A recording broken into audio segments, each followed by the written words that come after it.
인간의 영적 상태에는 세 가지가 있다. 누워있고, 앉아있고, 서있는 상태에 대해서 말씀해 주셨는데, 우리는 이제 결론은 서 있어야 한다. 왜냐하면 하나님께서는 서 있는 자에게 가라고 할 것이기 때문에 오늘 말씀의 제목과 같이 레크를 위해서 인간은 서 있어야 되고 하나님께서는 누워있는 자를 일으켜 세우신다고 말씀을 해주셨습니다.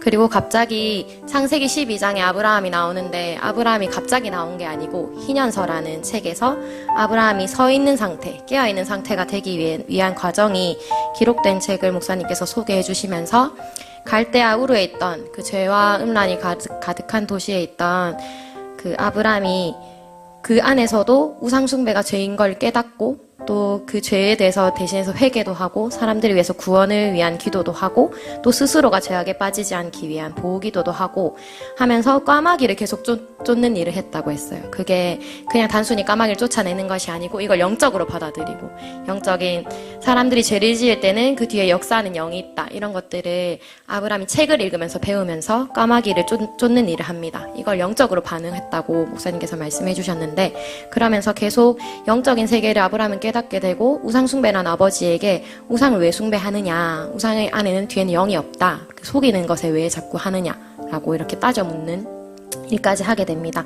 그러다가 60세 때는 아브라함이 우상의 집을 불태워버리는데 그 과정 중에 하란이라는 형이 죽게 돼요. 그래서 아버지와 아브라함에게는 그게 상처로 되어 있으면서 거기서 갈대아 우르를 나와서 하란으로 이동하게 됩니다. 그런데 여기까지도 아버지 데라와 아브라함이 함께 있어요. 그래서 완전히 죄에서 빠져나온 상태가 아니고 타협 지점에 있는 상황이었는데 여기서 아브라함이 14년 동안 거주하다가 하나님 앞에 계속 기도를 하게 돼요. 자기의 기도 제목에 대해서 하나님 저를 구원해 주세요. 하나님 제가 죄에 빠지지 않게 보호해 주세요. 이런 기도를 하다가 어떤 기도의 임계점에 달하는 순간에 그 아브라함이 기도를 마침과 동시에 하나님께서 레크레카라고 하시는 음성을 듣게 됩니다.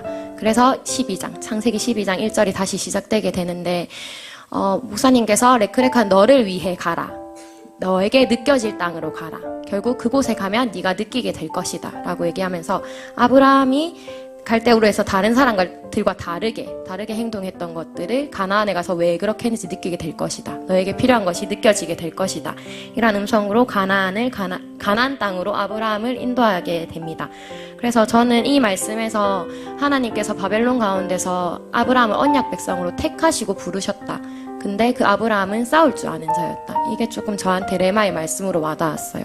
하나님께서 택하시고 부르시는 자에게는 이유가 있구나. 싸울 줄 알아야 되겠구나. 이런 마음들이 저는 개인적으로 좀 레마의 말씀으로 와닿았고 그 다음에 목사님이 큰 민족, 고이가돌이라는 말씀을 하시면서 큰 민족은 원래 이스라엘에 대해서 얘기했지만 지금은 모든 열방에 아브라함의 믿음의 자손이 될 이방인까지 포함된 확장되어 있는 개념이라고 말씀을 하시면서 우리는 예수 그리스도를 모퉁이돌 삼아서 유대인과 이방인이 하나 되어서 큰 민족을 이루는 것에 대해서 얘기를 해주셨고요. 그래서 결국 우리가 고이가돌이고 우리가 언약 백성이고 우리가 아브라함에게 명한 복이 될 존재다. 그런 말씀을 해주셨어요. 그래서 우리도 동일하게 레크레카라고 말씀하신 하나님 말씀에 순종해서 가야 된다. 근데 이 가야 하는 일이 하나님의 일과 계획에 연결되는 일이라는 말씀이 저에게 또 레마의 말씀으로 와닿으면서 아브라함이 하나님의 계획에 쓰임받았듯이 우리 또한 가장 영광스럽게 하나님 일에 수종되게 되는 일로 주님께서 우리를 레크레카 하시는구나 하는 감동이 있었습니다. 그래서 여기서 우리가 해야 할 일은 서 있고 깨어 있는 것이라는 말씀을 해주셨고요. 또 얄라크라고 레크레카의 어근은 움직여라 라는 말씀이라고 하셨어요. 그래서 그 공격할 때처럼 무브 하면 움직이라고 하실 때 지체하지 않고 움직일 수 있는 믿음이 우리에게 있어야 하겠다. 이런 마음이 또 들었고 아브라함은 한 걸음의 순종을 귀히 보시는 하나님, 아브라함의 그 순종을 귀히 보신 하나님에 대해서 말씀을 하시면서 아브라함은 갈대아 우르에도 있었고 하란에도 있었는데 그때까지 계속 아버지와 함께 있었대요. 아버지와 함께 있어서 나에게 어떤 마음은 있지만 섣불리 결심을 하고 행동하지 못하는 상황이 있었는데 아버지의 죽음 이후에 비로소 한 걸음을 뗄 수 있었다.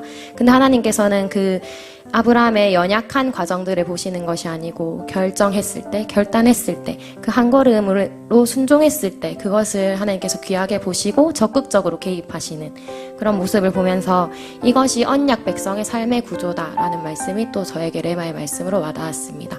그래서 언약 백성은 어떤 완전한 모습이 아닌 불완전하지만 그것을 아름답게 보신 하나님의 마음에 동의함으로 계속해서 연약한 결단이지만 하나님께 올려드리는 것이 우리의 삶의 모습이겠구나, 이런 마음들이 많이 들었어요. 그래서 이 말씀을 들으면서 나에게 갈대아 우르나 바벨론 아니면 하란이 어디일까, 무엇일까라는 생각을 했을 때 편안한 삶, 뭔가 요란하지 않고 고요하고 편안한 삶, 그리고 부요한 것, 내가 부족하지 않는 것, 그리고 또 명예가 될 수도 있고 돈이 될 수도 있고 결국에 내가 머리가 되어서 사는 삶, 우리가 처음에 했던 그런 머리가 되어 사는 삶이 삶이구나, 이런 마음이 들었습니다. 그래서 이것을 나의 삶에 어떻게 적응할 것인가를 봤을 때 이 시대의 풍조를 따르지 않고 아브라함과 같이 영적으로 깨달아서 까마귀와 또 나를 붙잡아두는 데라 같은 것들을 내가 물리치고 잡아냄으로써 계속해서 믿음의 걸음을 걸어야겠다. 내가 완전하려면 아무것도 못하니까 불완전한 걸음일지라도 떼야겠다. 이런 마음들이 들었고요. 또 나는 예수 그리스도의 보혈로서 언약 백성이 되었다라는 나의 안에 확신을 가지고 가나안 땅으로 적극적으로 나아가는 그런 나의 마음이 있어야겠다. 그리고 내가 그렇게 했을 때 하나님께서 적극적으로 개입하시고 보호하시고 지켜주실 것이다. 이런 마음들이 들었습니다.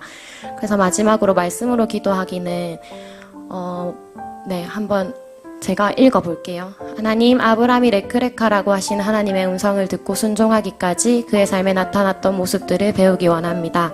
내 마음에 말씀이 심겨지는 것을 방해하는 까마귀를 잡으며 믿음의 걸음을 떼지 못하게 하는 데라와 같은 모든 관계와 습관들을 끊습니다.